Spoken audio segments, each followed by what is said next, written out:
ჩვენ დავბრუნდებით ქართველი ემიგრანტებისთვის მხარდასაჭირი აქცია დედაენის ბაღში ემიგრანტებს ქართველმა მომღერლებმა სიურპრიზიც მოუწყეს ჯემალ სეფიაშვილის მუსიკასა და ჯანსუღ კახიძის ლექსზე შექმნილი პატრიოტული მუსიკა ქართველ ემიგრანტებს მიეძღვნათ. აქციის კულმინაცია კი ბიძინა ივანიშვილის გამოჩენა გახდა, სწორედ პირველი მეოცნების ინიციატივით გაიმართა დღევანდელი შეხვედრა დედაენის ბაღში. სცენიდან ძირითადად ხელისუფლების მწვავე კრიტიკა და დაპირებები ისმოდა. კახიზიანებულები ჩანდნენ თავად აქციაზე მისული ემიგრანტების თუ რა ხდებოდა ნახევარ საათიან აქციაზე ანაჯი დედაენის ბაღში ქართული ოცნება ემიგრანტების სახელით დღეს ბიძინა ივანიშვილის პოლიტიკური განცხადებების თანხლებით შეიკრიბა. პოლიტიკურად ანგაჟირებული ეგრეთ წოდებული ემიგრანტები საპარლამენტო არჩევნებში ხმის მიცემის უფლებას სხვადასხვა ქვეყანაში ითხოვენ. ძირითადად ჩვენი სამოსლის მიზანი იყო, რომ ქართულ ემიგრანტებს არ აქვთ ხმის მიცემის უფლება.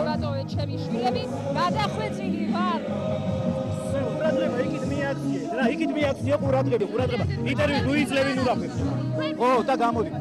რა ემიგრანტი ბრზანდები იქით უნდა უსმენოს ყურადღებით იქით უნდა იყოს. გამოდიან. მეკითხება, რახან მეუნები მეკითხება. ემიგრანტების ხმების დასაცავად ქართული ოცნება უკვე დიდი ხანია იბრძვის.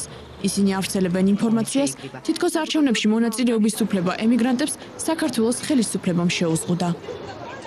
ჩვენი თხოვნა იქნებოდა, რომ მაქსიმალურად ყველამ გადაამოწმონ საკუთარი თავი, არის დღეს ჯერ კიდევ ირიცხებიან თუ არა საკონსულო აღრიცხვაზე, ვინაიდან ეს მათ რეალურად სირთულეს შეუქმნის, რომ საკუთარი სახელი იპოვონ საარჩევნო სიებში. ქართველი ემიგრანტების პოლიტიკურად გააქტიურება გავრცელებული ინფორმაციით ქართული ოცნების მიერ დიდი ფულის ხარჯვას უკავშირდება. ჯერ კიდევ გუშინ დაიდგა მორიგი სპექტაკლი სხვადასხვა ევროპული ქვეყნებიდან ემიგრანტების სამშობლოში დაბრუნების შესახებ. ავტობუსებს სპეციალური აბრაც გაუკეთეს, თუმცა სინამდვილეში ქართულმა ოცნებამ საზღვარზე 2 ნახევრად ცარიელი ავტობუსი გადმოიყვანა. ჩამოსულები არ არიან, პროცესში შემოვიდნენ ისინი ვიზნარიან და რა არიან, არა და მე თუ ვარ, მე ვარ ქართული ოცნების მხარდამჭერიცა ვარ და აქტიური წევრიცა ვარ. ეგრეთ წოდებული ემიგრანტების საქართველოში დაბრუნებას სატელიტური ანტენების თანხლებით ივანიშვილის ნაყიდი მედია განსაკუთრებული პათოსით აშუქებს. ოლიგარქის ტელევიზიები ემიგრანტების იარლიხს უცხოეთში მცხოვრებ თითქმის ყველა ქართველს აკერებენ. სინამდვილეში კი როგორც ამბობენ, ისინი ოლიგარქის ფულს დახარბებული ჩვეულებრივი აქტივისტები არიან. ზოგიერთი ქვეყნიდან ემიგრანტებმა საქართველოში წარმომადგენლებიც კი გამოგზავნეს. ემიგრანტები ხელისუფლებას დამატებითი საარჩევნო უბნების გახსნას თხოვენ. ქართველი ემიგრანტების მარში სხვადასხვა ქვეყანაში მცხოვრებმა ემიგრანტებმა სიმბოლურად თითო სატელიტური თებში შეიძინეს, რომელსაც საქართველოში მცხოვრებ ახლობლებს გადასცემენ.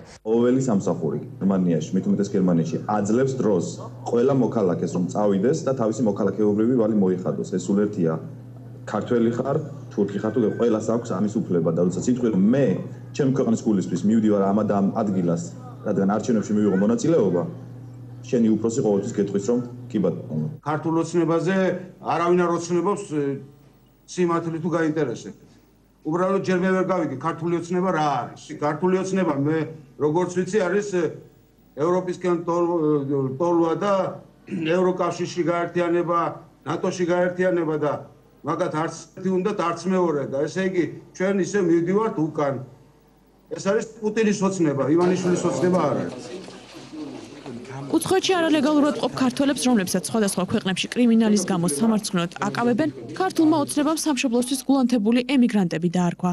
ერთ-ერთი ასეთი ემიგრანტი ნარკოტრაფიკში ბრალდებული ნუგზარ ბოჭორიშვილიცაა, რომლის უფლებებსაც ქართული ოცნების პარტიის თავმჯდომარე ადვოკატი მანანა კობახიძე იცავს. ქვეყანაში არსებულმა უკანონობამ